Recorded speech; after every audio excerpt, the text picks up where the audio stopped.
Hey guys, right now I'm working on a Ford F150 and I'm doing the intake manifold gasket replacement.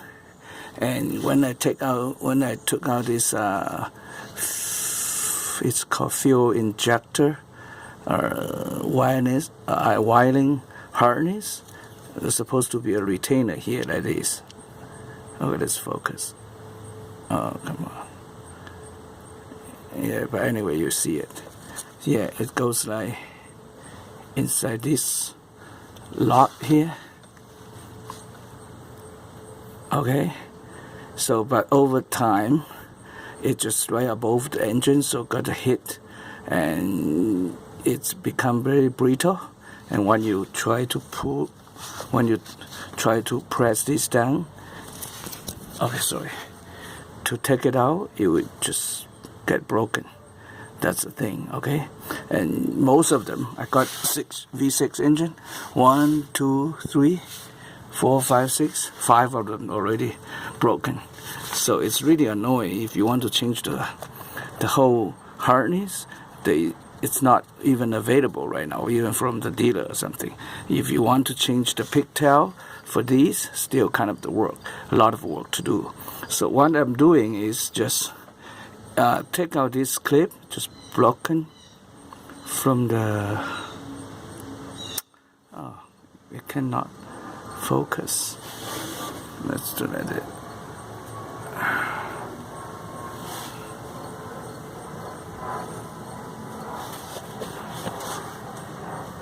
Yeah, just threw it away.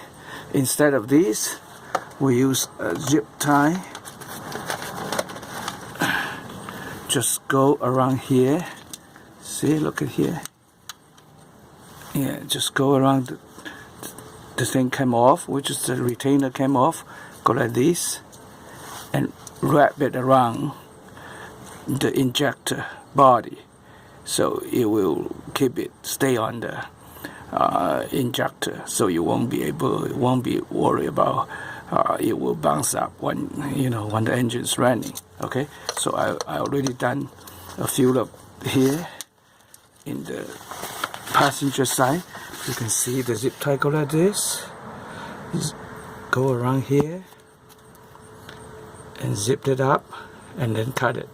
It stay really strong, solid, so don't need to worry about that.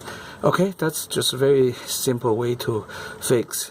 And then just save your time, save your money, so you don't need to search around to find the injector and the pigtail connector. Okay, thanks for watching. Bye.